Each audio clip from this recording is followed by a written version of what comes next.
السلام عليكم ورحمة الله وبركاته. الحمد لله رب العالمين والصلاة والسلام على سيدنا محمد وعلى آله وصحبه أجمعين. وما توفيق إلا بالله، لا حول ولا قوة إلا بالله العلي العظيم. سبحانك لا علم لنا إلا ما علمتنا إنك أنت العليم الحكيم. கண்ணியத்துக்குரிய பெரியோர்களே, அன்பார்ந்த சகோதரர்களே, இன்றைக்கு உலகம் முழுவதிலிருந்தும் இறைவனுடைய இல்லம் காபாவை நோக்கி சாலையாக முஸ்லிம்கள் பயணத்தை மேற்கொண்டிருக்கிறார்கள். இது இப்ராஹிம் அலைஹிஸ்ஸலாம் அவர்கள் விடுத்த அழைப்பை ஏற்று இந்த பயணத்தை அவர்கள் மேற்கொண்டிருக்கிறார்கள். இப்ராஹிம் அலைஹிஸ்ஸலாம் அவர்கள் காபாவை கட்டி நிறைவு செய்ததற்கு பின்னாடி இறைவன் அவர்களுக்கு சொன்னான், இப்ராஹிம் அலைஹிஸ்ஸலாம் அவர்களே, நீங்கள் ஹஜ் செய்ய வேண்டும் என்று மக்களுக்கு அறிவிப்பு செய்யுங்கள், அழைப்பு விடுங்கள். அதுதான் குர்ஆனிலே சொல்லி காட்டுகிறார். இப்ராஹிம் அலைஹிஸ்ஸலாம் சொன்னாங்க, இறைவனே, நான் இங்கே இருக்கிற உலகத்துல பல்வேறு பகுதிகளில் மக்கள் வசிச்சுக்கிட்டு இருக்கிறாங்க, நான் இங்க கொடுக்கிற அழைப்பு அவர்களுக்கு எப்படி போய் சேரும்? இறைவன் சொன்னால், அழைப்பு விடுக்க வேண்டியது உங்களுடைய பணி, அதை சேர்க்க வேண்டியது என் பொறுப்பு, நீங்க அழைப்பு விடுங்க. இப்ராஹிம் அலைஹிஸ்ஸலாம் அவர்கள் அபு குபைஸ் என்கின்ற மலையின் மேலே ஏறி நின்று கொண்டு அழைப்பு விடுத்தார்கள். அபு குபைஸ் மலை என்பது இன்றைக்கு மஸ்ஜிதுல் ஹராம் பள்ளிவாசல் இருக்கிறது அல்லவா, அதற்கு அருகிலே இருக்கிறது. அந்த அபு குபைஸ் மலைக்கு இன்னொரு சிறப்பும் இருக்கிறது. இந்த உலகத்திலேயே முதலாக இறைவனால் படைக்கப்பட்ட மலை அபு குபைஸ் மலை தான். நமக்கு தெரியும், இறைவனால் முதலாக படைக்கப்பட்டது நம் உயிரிலும் மேலான கண்மணி நாயகம் ஸல்லல்லாஹு அலைஹி வஸல்லம் அவருடைய பேரொளி. கண்மணி ஸல்லல்லாஹு அலைஹி வஸல்லம் சொன்னாங்க, யா ஜாபிர், அவ்வளவு மா ஹலகல்லாஹு நூறு நபி, இறைவன் முதலாக படைத்தது உங்கள் நபியுடைய பேரொளியை தான் ஜாபிர் அவர்களே என்று ஸல்லல்லாஹு அலைஹி வஸல்லம் சொல்றாங்க. முஸன்னஃப் அப்துர் ரஸாக்கிலே பதிவு செய்யப்பட்டிருக்கிறது.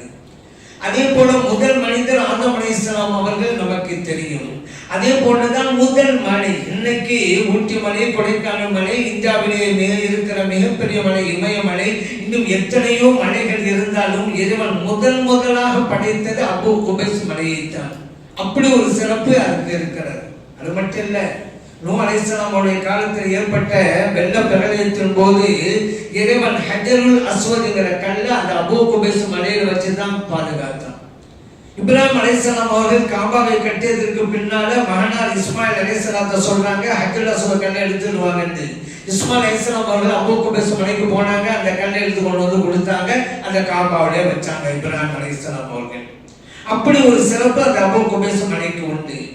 அவர்களுடைய அழைப்பை ஏற்று இன்றைக்கு முஸ்லிம்கள்லாம் சென்று கொண்டிருக்கிறார்கள். யாருக்கு அந்த அழைப்புக்கு பதில் கொடுக்கிற நசீபு பாக்கியம் கிடைத்ததோ அவர்களெல்லாம் ஹஜ் செய்கிற நற்பேற்றையும் பெறுவார்கள்.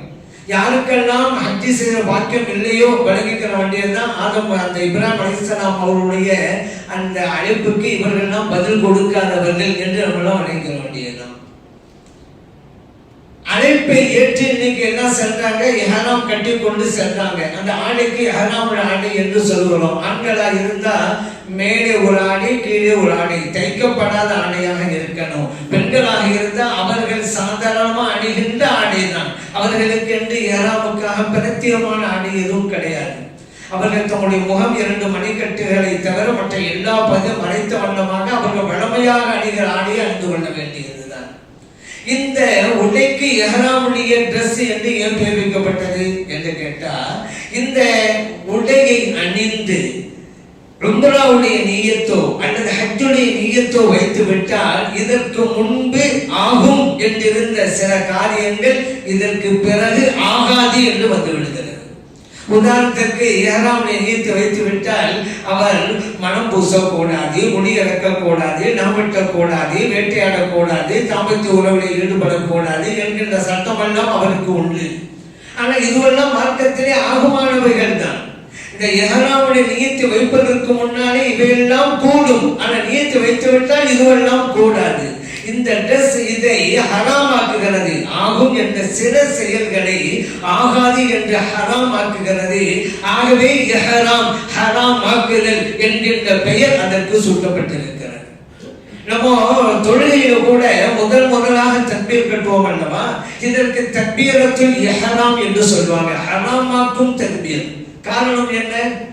இந்த தக்பீரை கட்டுவதற்கு முன்பாக ஆகும் என்றிருந்த சில செயல்பாடுகள் ஆகாது என்று வந்து விடுகிறது இந்த தக்பீருக்கு பின்னாலே.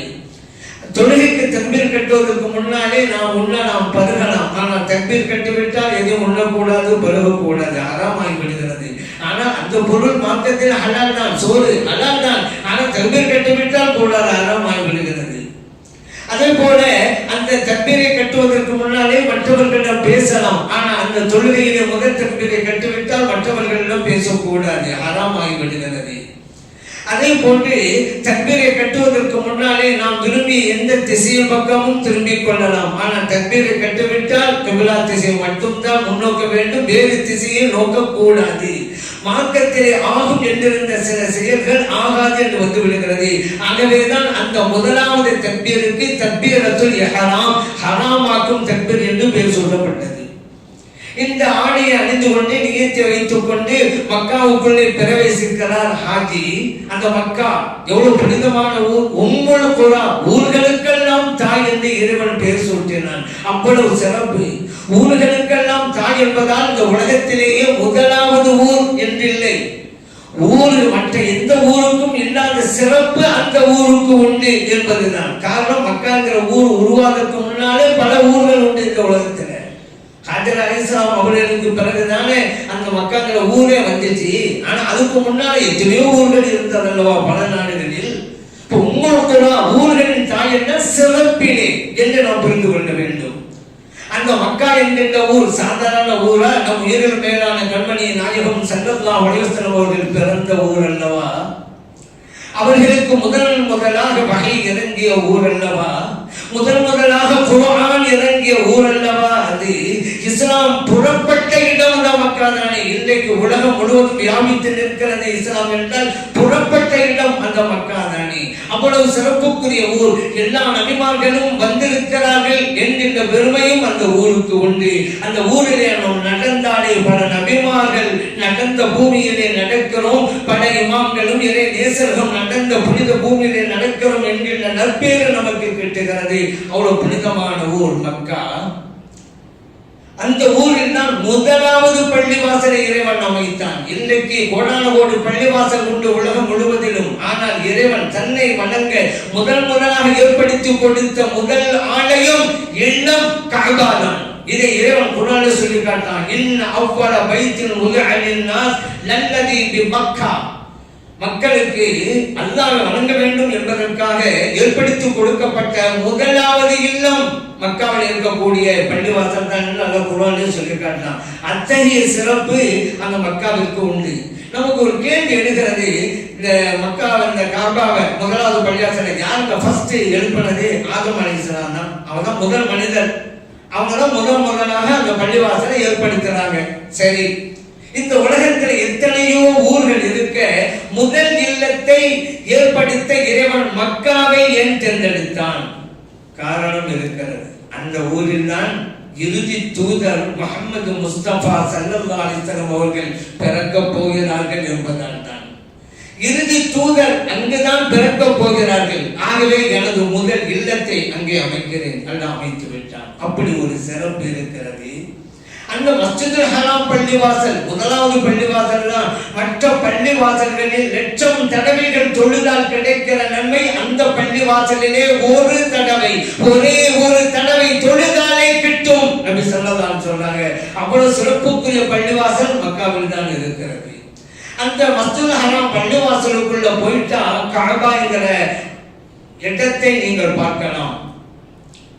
4 மூலைகள் இருக்கும் கருப்பு கட்டிடம் கஅபா, அல்லாஹ்வுடைய இல்லம். முழுமையாக கட்டப்பட்ட பள்ளிவாசல் பின்னால் வந்ததுதான். ஆரம்பமாக முதல் இல்லம்ங்கிறது அந்த கஅபா தான். இப்ராஹிம் அலைஹிஸ்ஸலாம் கட்டிய இல்லம் என்பது அந்த கஅபா தான். அந்த கஅபாவுக்கு என்ன சிறப்பு இருக்கு தெரியுமா? பார்த்தாலே நன்மை. நபி ஸல்லல்லாஹு அலைஹி வஸல்லம் சொல்றாங்க. பொதுவாக 3 விஷயங்கள் விஷயங்கள் உண்டு. பார்த்தாலே நன்மை கிடைக்கும், சவாபு கிடைக்கும். ஒன்று குர்ஆன் செருப்பு ஒரு விரித்தார், ஓதவில்லை, பார்த்து கொண்டே இருக்கிறார். அல்லாஹ்வுடைய வார்த்தையை நான் பார்த்து கொண்டே இருக்கிறேன் என்று நினைக்கிறார், நன்மை அவருக்கு எழுதப்பட்டு கொண்டே இருக்கும். அதே போலதான் காபா, ஒருவர் அங்கே தொழவில்லை, தவாபும் செய்யவில்லை, அங்கே அமர்ந்தால் அந்த காபாவை பார்த்து கொண்டே இருக்கிறார். அல்லாஹ்வுடைய இல்லத்தை எனது கண்களால் உற்று நோக்கிக் கொண்டே இருக்கிறேன், நன்மை அவருக்கு எழுதப்படும். அதுபோன்றுதான் பெரியவர்களும் பெற்றோர்களும் அவர்களை அன்பு கண் கொண்டு கருணை கண் கொண்டு நீங்கள் பார்த்தீர்களானால் அந்த பார்வைக்கும் சவாபு உண்டு. பார்த்தாலே நன்மை. காபா, அந்த காபா அந்த பள்ளிக்குள்ளே உண்டு. அந்த காபாவே 4 மூலைகள், அதிலே ஒரு மூலை தான் ஹஜருல் அஸ்வத் என்கின்ற கல் பதித்த மூலை. அங்கிருந்து தான் தவாஃபு தொடங்கணும். சுற்று வர்றாங்கல்ல, 7 தடவை சுற்றி வர்றாங்கல்ல, அதுதான் ஒரு தவாஃபு. 7 தடவை சுற்றினால்தான் ஒரு தவாஃப். 4 தடவை சுற்றி வந்துட்டு 4 தவாஃப் செஞ்சுட்டேன்னு சொல்லக்கூடாது. சுற்றுதல் வேற, தவாஃப் வேற. 7 தடவை சுற்றி வந்து விட்டால் ஒரு தவாஃபை நிறைவேற்றிருக்கிறீர்கள், அவ்வளவுதான். 5 தடவை சுற்றணும், 5 தடவை சுத்தினீங்க, தவாஃப் இன்னும் செய்யல. 7 தடவை சுத்தினாதான் தவாஃப். அந்த தவாஃபை தொடங்குவதே ஹஜருல் அஸ்வத் கல் எந்த மூலையிலே வைக்கப்பட்டிருக்கிறதோ அந்த மூலையிலிருந்து தான் தொடங்க வேண்டும். அப்படியானா அதுதான் முதலாவது மூலை. மொத்தம் 4 மூலை, அதுதான் முதலாவது மூலை. 2வது மூலை ருக்குனே இராக்கி என்பார்கள். அந்த மூலைக்கு நேராகத்தான் ஈராக் நாடு இருக்கிறது. 3வது மூலை ருக்குனே ஷாமி என்பார்கள். அந்த மூலைக்கு நேராகத்தான் ஷாம் இன்றைய சிரியா இருக்கிறது. 4வது மூலைக்கு ருக்குனே யமானி என்பார்கள். அந்த மூலைக்கு நேராகத்தான் யமன் நாடு இருக்கிறது. இன்னைக்கு ஷாம் யமன்லாம் ரொம்ப ஃபேமஸ். முன்னாடி சில பேருக்கு தெரியாது. இப்ப எல்லாம் அங்கெல்லாம் ஒரே சண்டையும் பம்பம் நடந்துகிட்டே இருக்கிறதுனால, பேப்பர்லாம் வந்துகிட்டே இருக்கிறதுனால எல்லாருக்கும் தெரியும். ஆனா சண்டை தும்புக்கெல்லாம் காரணம் யாருங்கிறதும் முஸ்லிம் சமூகத்துக்கு தெரியும். அது விஷயம் இருக்கட்டும். இந்த 4வது மூலை ருக்குனே யமானின்னு சொல்லுவோம் அல்லவா? சரிங்க, 4 மூலைக்கு நேராக எந்த நாடு இருக்குன்னு சொல்லி போட்டீங்க. நம்ம இந்தியா நாடு எந்த மூலைக்கு நேராக இருக்குது அதை சொல்லுங்க அப்படின்னு கேட்கலாம். ஹஜருல் அஸ்வத் கண்டு வைக்கப்பட்டிருக்கிற அல்லவா மூலை, அந்த மூலைக்கு நேராகத்தான் நம்முடைய இந்திய திருநாடு இருக்கிறது. ஆகவேதான் அந்த மூளைக்கு ருக்குனுல் ஹிந்த், இந்திய மூளை என்கின்ற பெயரும் உண்டு. அந்த ஹஜருல் அஸ்வத் கண்டு இருக்குது சொர்க்கத்துக்கள். கண்மணி நாயகம் ஸல்லல்லாஹு அலைஹி வஸல்லம் சொன்னாங்க, இந்த ஹஜருல் அஸ்வத் கல், ஹஜருல் அஸ்வத்னா என்ன? ஹஜர்னா கல், அஸ்வத்னா கருப்பு. ஹஜருல் அஸ்வத்னா கருப்பு கல்லுன்னு அர்த்தம், அவ்வளவுதான். நபி ஸல்லல்லாஹு அலைஹி வஸல்லம் சொன்னாங்க, இந்த கல் சொர்க்கத்திலிருந்து வருகை புரிந்த கல். வருகின்ற போது வெண்ணிறமாக இருந்தது, பாலை விடவும் வெண்ணிறமாக இருந்தது. மனிதர்களின் பாவங்களை சுமந்து சுமந்து கருநிறமாக மாறிவிட்டது என்றார்கள் நபி ஸல்லல்லாஹு அலைஹி வஸல்லம் அவர்கள். திருமதியில் பதிவு செய்யப்பட்டாங்க. இந்த உலகத்திலேயே சொர்க்கத்து பொருளை பார்க்கணுமா ஆசையா இருக்கா? ஹஜ்ஜு கல்லை பார்த்துருங்க. சொர்க்கத்து பொருளை இந்த உலகத்திலேயே பார்க்குறீங்க. அந்த கல்லை முத்தமிட வேண்டும். தவாஃபு செய்வதற்கு முன்னாலே ஒவ்வொரு சுற்றிலும் கூட முத்தமிட வேண்டும். இது பல வகையா இருக்குது. முடிந்தால் வாயை வைத்து முத்தமிடலாம். இயலாத பட்சத்திலே கையை அந்த மேலே வைத்து அந்த கையை முத்தமிட்டுக் கொள்ளலாம். அதற்கு இயலவில்லை என்றால் தன்னிடம் இருக்கிற ஏதாவது பொருளை, கைத்தறி போன்ற பொருளை அந்த கல்லிலே வைத்து அந்த கைத்தறியை முத்தமிட்டு கொள்ளலாம்.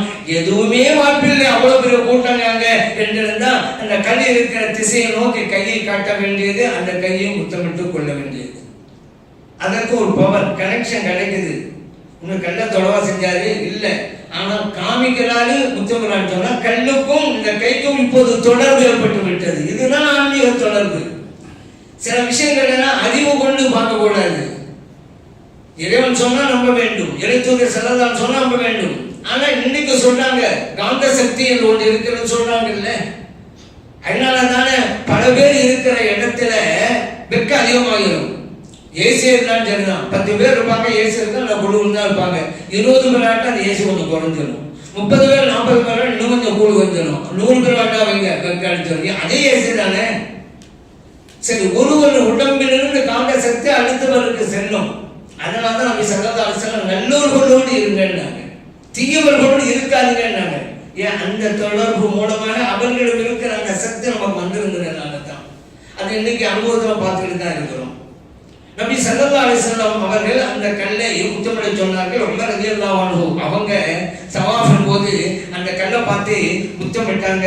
அப்ப சொன்னாங்க, ஹஜரே, உனக்கு எந்த ஆற்றலும் இல்லை, யாருக்கும் பலனையும் கொடுக்க முடியாது, யாருக்கும் எந்த இடையூறையும் கொடுக்க முடியாது, நீ சாதாரண கல் தான், ஆனாலும் உன்னை முத்தமிடுகிறேன். ஏன் தெரியுமா? எங்கள் நபி ஸல்லல்லாஹு அலைஹி வஸல்லம் அவர்கள் உன்னை முத்தமிட்டார்கள், கண்டேன், ஆகவே முத்தமிடுகிறேன். இது புகாரிலே பதிவு செய்யப்பட்ட ஹதீஸ். வேறு நூல்களில் எழுதப்பட்டிருக்கிறது. இந்த நேரத்தில் அலி ரலியல்லாஹு சொன்னாங்க, உமர் ரலியல்லாஹு அவர்களே, அப்படி சொல்லாதீங்க, அந்த கல்லுக்கு எந்த பவரும் இல்லை அப்படின்னு சொல்லாதீங்க. பவர் இருக்குதுங்க. அந்த கல்லை யார் மதித்து முத்தமிடுகிறார்களோ அவர்களுக்காக இந்த கல் நாளை மறுமையிலே சாட்சி சொல்லும். பவர் இருக்குது, இல்லைன்னு எப்படி சொல்லுங்க? ஏற்றுக்கொண்டார்கள் உமர் ரலியல்லாஹு அவர்கள். சாதாரண நம்மளே யோசிக்கலாமே, ஒரு கல்லுக்கு பலனும் கொடுக்கும் தீங்கும் கொடுக்குங்கிறது நம்ம சாதாரணமாக எல்லா கல்லுக்கும் பார்க்கிறோம்ல. கட்டணும், பள்ளியாசலை கட்டி இருக்கிறோம், நம்ம வீடு கட்டுறோம், கடை கட்டுறோம், கல்லுனாலதான் கட்டுறோம். அந்த கல் நமக்கு பலன் தந்ததா இல்லையா?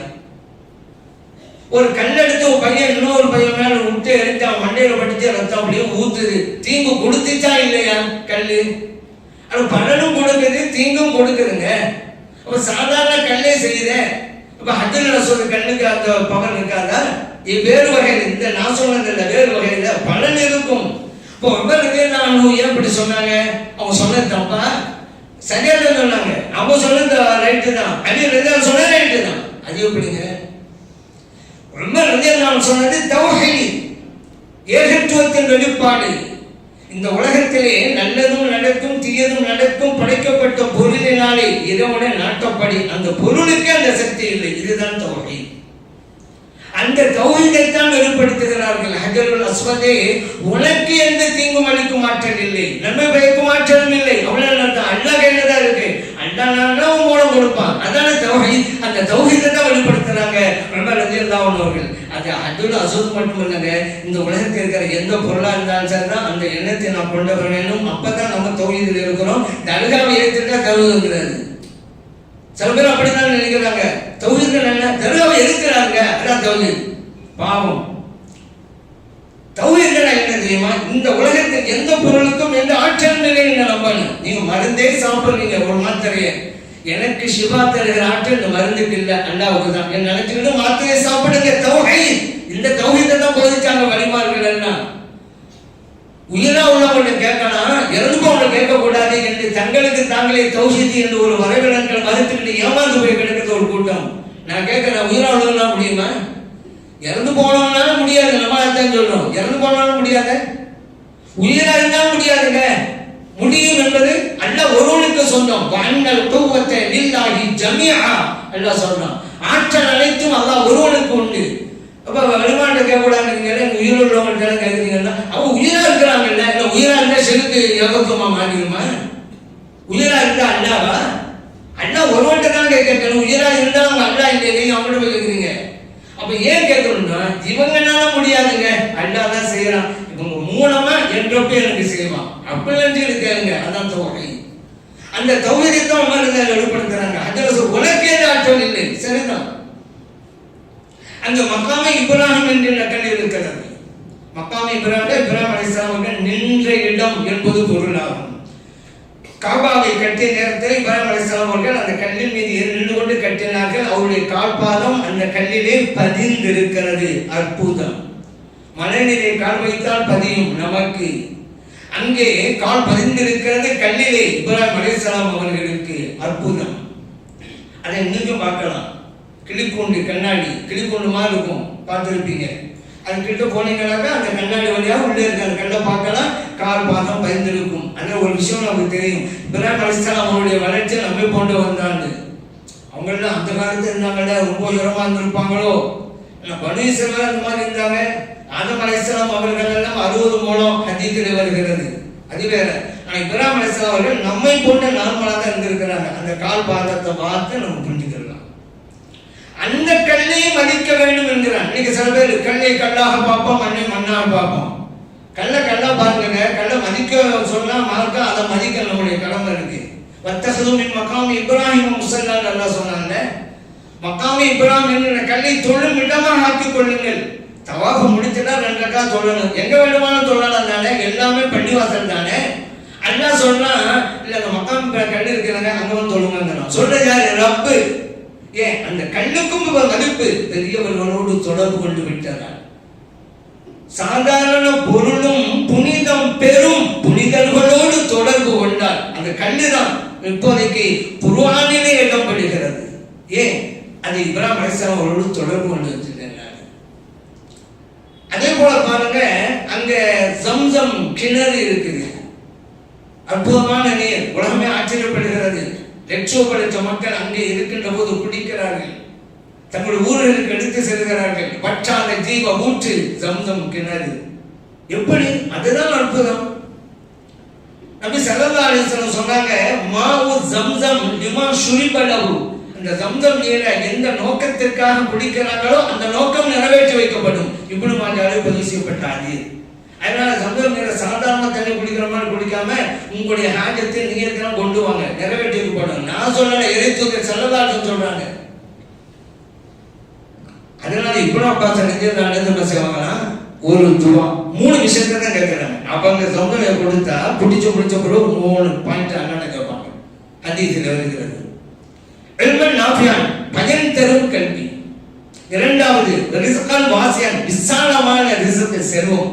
மூன்றாவது ஷிஃபான் நீக்குலிதா, பூரண உடல் நலம். 3 கேட்பாங்க. ஏன் ஒரு மனிதனுக்கு இந்த உலகத்தில் வாழ்வதற்கு தேவை, மிக தேவை, மிக மிக தேவை 3 தாங்க.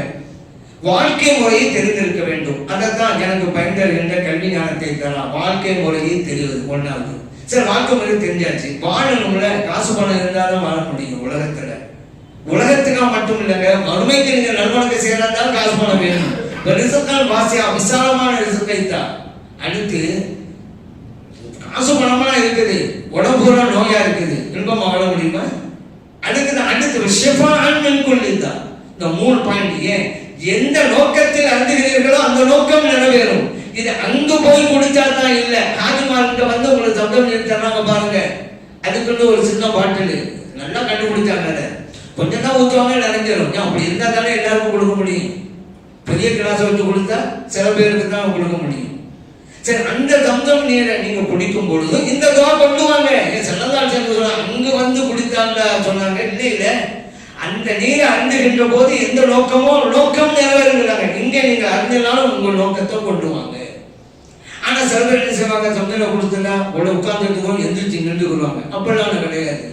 சண்டையில தொட்டு போட்டு அதை போய் கட்டிக்குருவாங்க. அப்படிலாம் கிடையாது. நீங்க சாதாரண உட்காந்துக்கிட்டே சாப்பிடலாம், தொட்டு போட்டுக்கிட்டே குடிக்கலாம். ஆனா இது சில நடைமுறையா சில பேருக்கு செய்யறாங்க. ஏன்னா அங்க ஆடுமாறுனா தண்ணி குடிக்கும் போது தலையில துள்ளி ஏறாம் தொழில் மறைச்சிட மாட்டாங்கல்ல, அந்த நிலையை கொண்டு வர்றாங்களாம். அது அவங்களுக்கு விருப்பம் தான், மார்க்கத்தில் அப்படி கிடையாது. நின்றுக்கலாம் அப்படிங்கிறதுல உட்கார்ந்து நீங்க சாதாரணமா குடிக்கலாம். அந்த ஜம்சம் நீர் இவ்வளவு சிறப்புக்குரியது. அடுத்து அங்க இருக்கக்கூடியது ஸஃபா மர்வா என்கின்ற 2 மலை குன்றுகள். இந்த 2 மலை குன்று அல்லாஹ் குர்ஆன் சொல்லும் பொழுது வமை யுஅzzim ஷஆயிரல்லாஹ் ஃபஇன்னஹா மின் தக்வல் குலூபுங்க. இறைவன் அடையாள சின்னங்களை மதித்தால் உள்ளத்திற்கு தக்வா பரிசு கிடைக்கும். சரி, 2 அடையாள சின்னங்கள்ல இருங்க. அதே அல்லாஹ் சொல்லி காட்டினா, இந்த ஸஃபா மர்வா மலை குன்று இருக்குதுல, அது என்னோட அடையாள சின்னங்கள். இன்ன ஸஃபா வல் மர்வத மின் ஷஆயிரில்லாஹ். நிச்சயமாக ஸஃபாவும் மர்வாவும் அல்லாஹ்வுடைய அடையாள சின்னங்கள். அடையாள சின்னம் மதித்தா தக்குவா கிடைக்குதுங்க. அடையாளம் என்ன? மழை, கல் மழை, பெரிய பெரிய மழை இருக்குது, இமயமலை இருக்கிறது இந்தியாவில். தமிழ்நாட்டில் ஊட்டிய கொடைக்கானல் மலை, சென்னையில பரங்கி மலை, பல்லாவரம் மலை. அந்த மலையெல்லாம் நல்லா சொல்லலையே. சின்ன ஒரு மலை கொண்டுதான் இது என்னோட அடையாள சின்னம்ங்கிறாங்க. இறை நேசர்களோடு தொடர்பு கொண்டு விட்டதா. நான் ஏற்கனவே சொன்னேன், சாதாரண பொருள் புனிதர்களோடு தொடர்பு கொண்டால் புனிதம் பெறும். ஸஃபா மர்வா அதுக்குள்ளான அடையாளம்.